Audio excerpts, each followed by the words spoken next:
British Advanced Pain Clinic, Noppimayam Surgery Duram. For appointments 9155515563. Prasad Behra ఉన్నారు కదా, recent గా ఆయన కూడా ఇష్యూ అయింది. సో అంటే మీకు చుట్టాలా, మీరేమో భరత్ బెహ్రా కాదండి, అది యాక్చువల్లీ బెహ్రా అంటే మనోడు తెలుగు, మాది యాక్చువల్లీ ఒడియా టైటిల్ అది. అదే మీది ఒరియా దాంట్లో కూడా అంటే మీరు ఒరిస్సా ఒరిస్సా అండి, ఒరిస్సా. సో ఇందులో బెహ్రా వేరు, అది BEHERA నాది, మీది మనోడిది BEHARA. చిన్న లెటర్స్ తేడా ఉన్నాయి. కాదు బెహ్రా బెహ్రా ఇదేదైతే ఉందో ప్రొనౌన్సియేషన్ ఒకేలాగా ఉంది కాబట్టి ఒకటే అనుకుంటారు, కానీ కాదు. కానీ ఫ్రెండే కదా, మీరు రీసెంట్ గా ట్వీట్ చేశారట మీ గురించి. దేని గురించి అంటే పుష్పాలో చేసినందుకు ఎంకరేజ్ గా.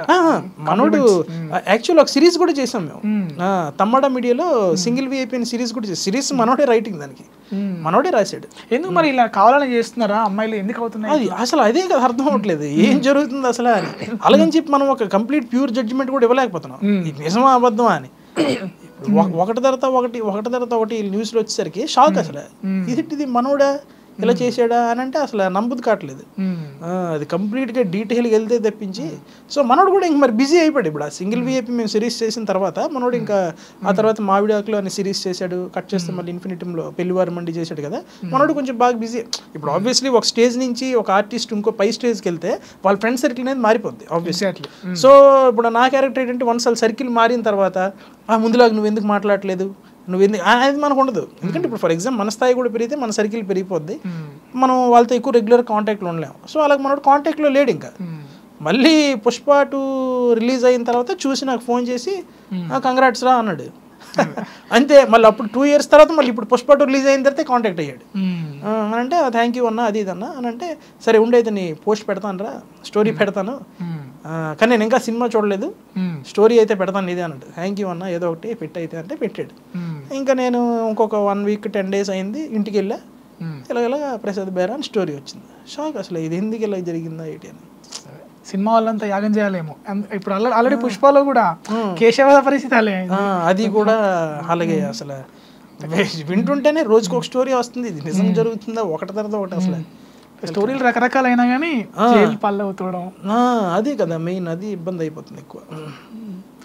సో ఇప్పుడు ఎలా ఉంది మరి, ఇప్పుడు ఈ ఊర్లో ఎలా ఉండేది? ఇప్పుడు మీరు ఆల్రెడీ పుష్ప 2లో చేశారు ఊర్లో కానీ ఎంకరేజ్మెంట్ కానీ, అంటే ఇండస్ట్రీ వేరు, ఇంట్లో ఫ్యామిలీ ఫ్రెండ్స్ వేరే విధంగా ఉంటుంది కదా. ఊర్లో ఫ్రెండ్స్ ఊరు లిటరలీ అంతా బాగానే సపోర్ట్ అండి ముందు నుంచి.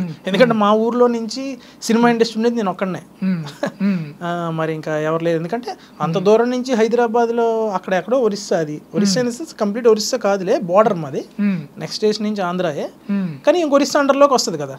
సో అక్కడి నుంచి ఇక్కడికి రావడం అని అంటే అది అంతలా ఎవరు లేరు, నేను ఒక్కడనే. సో ఊరు నుంచి మంచి support and friends support and ఇంకా ఫ్యామిలీ కూడా బాగా సపోర్టు. నేను ఫన్ బకెట్ చేసినప్పటికే బాగా వైరల్ అయ్యాను. ఇప్పుడు బాగా వైరల్ అయినప్పుడు మిలియన్స్లో అందరికి అప్పుడు అది ఫోన్లోనే కదా. సో ఫోన్లోనే చూస్తే అప్పుడు ఊరు వెళ్ళినప్పుడే కొంచెం బాగా అందరూ నువ్వు పలానా వీడియో చేస్తున్నావు అది ఇది అని చెప్పి, మన ఊరోడు అక్కడ వరకు వెళ్ళావా అని ఒక అందరూ హ్యాపీగా మాట్లాడడం అంతా జరిగేది. మళ్ళీ ఆ ఫన్ బకెట్ అనేది రెగ్యులర్గా ఇంకా చూస్తూ ఉండగానే ఇంక రోజు ఒకే మాట చెప్పరు కదా 10 సార్లు. ఆల్రెడీ నేను వైరల్ అయ్యాను, నేను ట్రెండింగ్లో ఉన్నాను కానీ 10 సార్లు నేను ఊరు వెళ్ళినప్పుడల్లా నువ్వు కేక హైలైట్ అని ఏమన్నారు. సో మళ్ళీ after these many years Pushpa 2 అనేది మళ్ళీ బిగ్ ఫిలిం, మళ్ళీ అంత పెద్ద సినిమాలో కనిపించాను. కానీ ఇప్పుడు ఇంకొంచెం హడావిడి ఎక్కువైంది ఊర్లో. హడావిడి అంటే వెళ్ళాం ఊరికి, అందరూ ముందులా కాకుండా మళ్ళీ వచ్చి ఫోటోలు దిగుదామని, ఎక్కడ రోడ్డు మీదకి వెళ్తున్నా సరే వచ్చి ఫోటోలు దిగడం. మనకి నేను కూడా ఎక్కువ వెళ్ళలేదు లేండి బయటికి ఈసారి వెళ్ళినప్పుడు, ఎందుకంటే వెళ్తే మళ్ళీ అందరు క్రౌడ్ లాగా వచ్చేస్తున్నారు అనమాట. అంటే అది అంత పెద్ద సినిమా కదా, ఆబ్వియస్లీ ఇది ఉంటుంది. సర్లే అని చెప్పి కొంతమందిని కలిసి, ఇంటికి చాలామంది వచ్చారు ఫోటోలు దిగడానికి మాట్లాడడానికి అలా వచ్చారు. అండ్ దీనికన్నా ముందు స్టార్ మూవీ ఏం చేయలే? స్టార్ ఏదండి దీనికన్నా ముందు మూవీస్ అంటే స్టార్ హీరోతో చేయలే? స్టార్ హీరోస్తోనే చేశానండి. ఇప్పుడు అది పెద్ద స్టోరీ. ఇప్పుడు చేసాము కొన్ని ఏంటంటే ఇండస్ట్రీలో మనకి చేస్తాము, అవి ఎడిటింగ్లో ఉంటాయా లేదా అనేది ఒక డౌట్. ఎవరితో చేశారు? సరే ఎడిటింగ్లో ఉంది.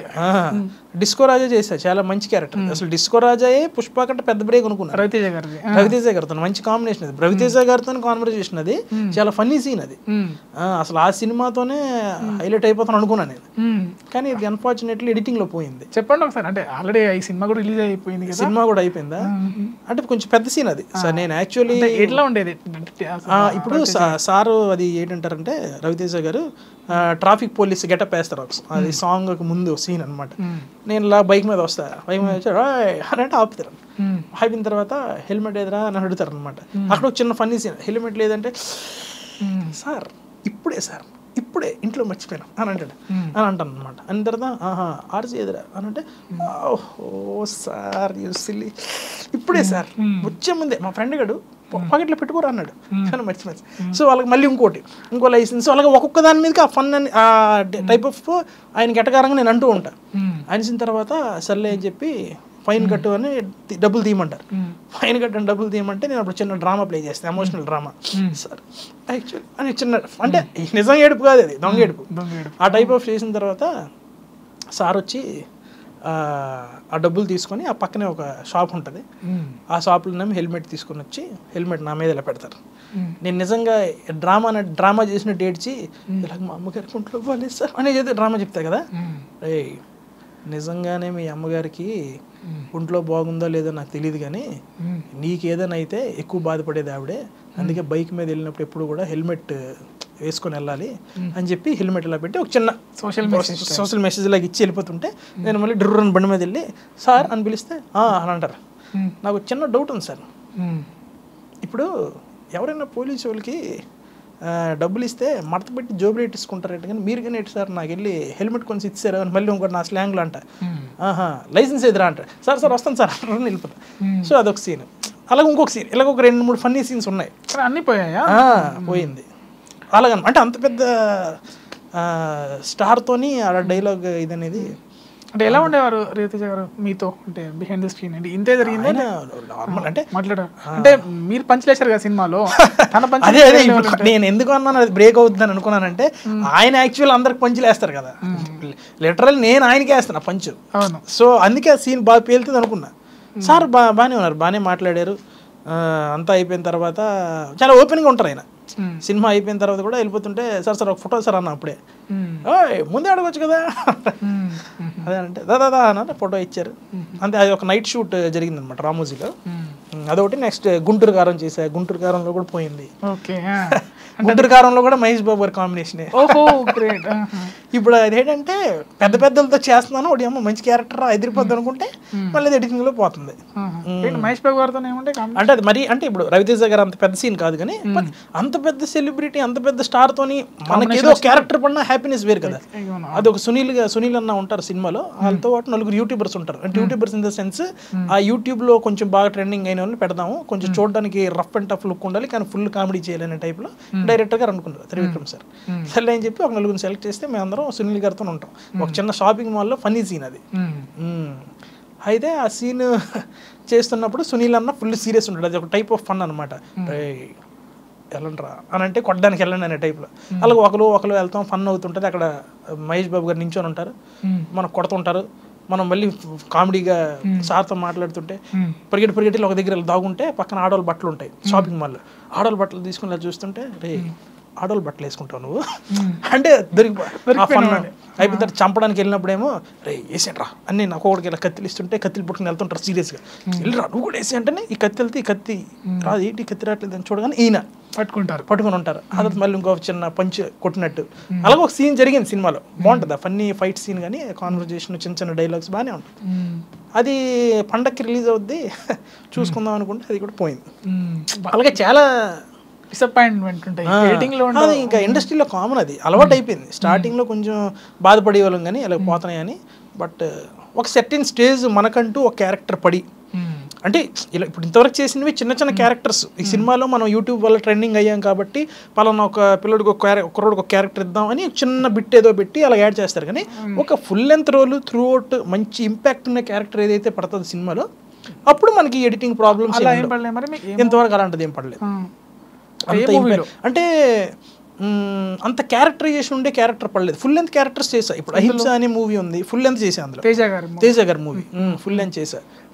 నెక్స్ట్ బుట్ట బొమ్మ అని ఒక మూవీ, అది ఫస్ట్ హాఫ్ అంతా ఉంటుంది సినిమాలో. అది ఒక ఆటో డ్రైవర్ క్యారెక్టర్. అది కాకపోతే ఒక క్యారెక్టరైజేషన్ కంప్లీట్ క్యారెక్టరైజేషన్ ఉండే క్యారెక్టర్ ఎంతవరకు అయితే ఏది పడలేదు.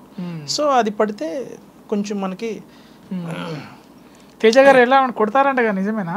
అందరూ అడుగుతున్నారు, ఎవరైనా ఇస్తాను ఎవరు చెప్పట్లేదు, మీరు అది కొట్టడం అనేది ఏమి ఉండదు, కాకపోతే ఆయన మాట్లాడితేనే కొంచెం భయం వేస్తుంది మనకి. అంటే ఇప్పుడు ఆయన దగ్గరికి మనం వెళ్ళినంత వరకు ఆయన చూస్తే సీరియస్గా ఉన్నాడు అని ఒక ఫీలింగ్ ఉంటుంది, కానీ రోజు కలిసి మాట్లాడిన తర్వాత ఓహో ఇదా ఈయన క్యారెక్టర్ అని. అంటే ఎప్పుడు సీరియస్ అవుతారో ఎప్పుడు ఫన్ చేస్తారో తెలియదు. అంటే సడన్గా ఒకసారి వచ్చి ఎక్కడికి వెళ్ళావు నువ్వు, సార్ ఇక్కడే ఉన్నాను సార్, షార్ట్ రెడీ అని తెలియదు నీకు అని సీరియస్గా ఉంటారు. అంటే సార్ చాలా సీరియస్గా ఉన్నారని చెప్పి, లేదు సార్ ఇప్పుడే నాకు పిలిచారు సార్ అంటే వాళ్ళు పిలిచినంత వరకు నువ్వు వెయిట్ చేస్తావు అక్కడ, అలా కాదు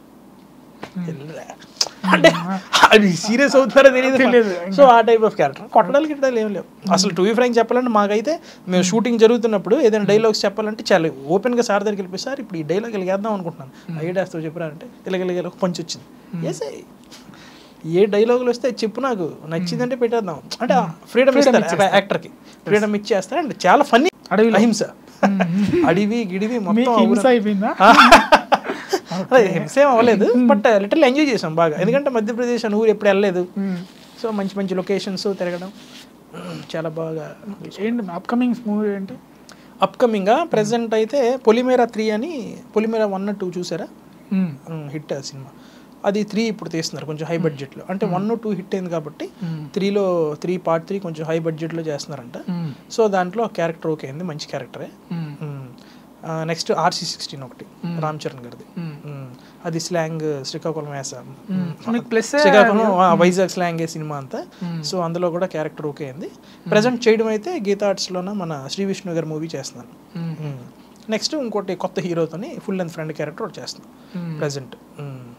ఓకే, ఖచ్చితంగా మీకు మంచి మంచి క్యారెక్టర్లు పడాలి, ఫుల్ లెంత్ క్యారెక్టర్లు పడాలి. అదే సార్ దాని గురించి వెయిటింగ్. మంచి ఇంపాక్ట్ ఉన్న క్యారెక్టర్ పడితే మాకు కూడా ఒక చిన్న ఛాలెంజింగ్గా ఉంటుంది కదా. ఇప్పుడు నార్మల్గా ఎంతవరకు మేము చేసే రెగ్యులర్ ఫన్ ఏదో కామెడీ, ఫన్ బకెట్ ద్వారా వచ్చిన కామెడీ ఇవన్నీ చేసాం, కానీ ఒక డిఫరెంట్ రోల్స్ చేస్తే మాకు ఛాలెంజింగ్ ఉంటుంది, చేయాలి అని వెయిట్ చేస్తున్నాం. ఆడిషన్స్కి వెళ్తున్నాం, ఆడిషన్స్ ఇస్తున్నాం దేవుడి దయ వల్ల. చివరిగా పుష్ప 3లో అందరూ విజయ్ దేవరకొండ అని సస్పెన్స్ పెడతారు కదా పుష్ప 3 కోసం. సో మళ్ళీ తనే ఏమంటాము శకావత్ పుట్టి మళ్ళీ వస్తాడు, లైక్ చనిపోడు అనేసి అంటున్నారు. అవును, మాకేమైనా క్లూ ఇవ్వగలుగుతారా? పుష్ప అంటే ఏం తెలియదు సార్, నాకు కూడా ఏం తెలియదు. అంటే ఇప్పుడు నేను నాదేదో ఫుల్ లెంత్ రోల్ సినిమా అంతా పెద్ద రోల్ అనుకోండి, కొంచెమైనా నాకు ఆ స్టోరీ గురించి తెలిసే ఛాన్స్ ఉంటాయి. మనం కొంచెం చిన్న క్యారెక్టరే కాబట్టి మనకి ఇచ్చేంత వరకు ఏ రెస్పెక్ట్ ఉంటుందో అంతే. మనం ఇప్పుడు మనం వెళ్ళి ఏటన్నా నెక్స్ట్ స్టోరీ అంటే మనకు చెప్పరు. సో నేను కూడా నార్మల్ ఆడియన్స్ లాగే ఏం జరుగుతుందా అని వెయిటింగ్. కాకపోతే లాస్ట్ ఫైనల్ షాట్ చూస్తే ఆ కట్అవుట్ కొంచెం విజయ్ దేవరకొండ గారిలా కనిపించారు. సో ఆ హైట్ అదంతా, సో ఆయనే అనుకుంటున్నాను నేను. అయితే ఎందుకు వచ్చిందంటే ఇది బలంగా జనరల్గా సుకుమార్ గారు పూరి గారు మాట్లాడుకుంటున్నప్పుడు విజయ్తో ఎక్స్పీరియన్స్ ఎలా ఉందని అనేసి అడుగుతారు. ఎవరు అడిగితే మీరు కూడా చూస్తారా, చాలా బాగుంటుంది, మీరు కూడా చూస్తారు కదా, ఆల్రెడీ మీరు చేయబోతున్నారు అని సుకుమార్తో అంటారు. సో ఆ ఉద్దేశంతో ఇట్లా నెక్స్ట్ ప్రాజెక్ట్ తనదే అనేసి అంటున్నారు. అవునవును. సో మీ దాంతో క్లియర్ అయిపోయింది అనుకుంటాను నేను. లేదు, నేను కూడా నార్మల్ ఆడియన్స్ గెస్ట్ చేస్తున్నాను అంతే, నిజమాబద్ధం నాకు తెలియదు. మరి ఏది చేసినా సార్ ప్లాన్ కొంచెం పీక్స్లోనే ఉంటుంది, చూడాలి మరి. అండ్ ఆయన తీసేది ఏదైనా కూడా సర్ప్రైజింగ్ ఎలిమెంట్ లాగా ఉంటేనే బాగుంటుంది. నేను కూడా లిటరల్లీ తెలిసినా కూడా తెలియకూడదు అన్నట్టు ఉంచుకుంటాను, ఎందుకంటే ఆ పెప్ బాగుంటుంది. ఆయన సర్ప్రైజింగ్ ఎలిమెంట్స్ తీసే షార్ట్స్ అన్నీ కూడా చాలా బాగుంటాయి. కిసిక్ 2 సాంగ్ కూడా ఉంటుందా? ఎందుకంటే అది చెప్పొచ్చు కదా, ఎందుకంటే దానికి కారణం మీరే కాబట్టి. కిసిక్ 2 సాంగ్ ఉంటుందో లేదో తెలియదు. Okay, just kidding. ఓకే.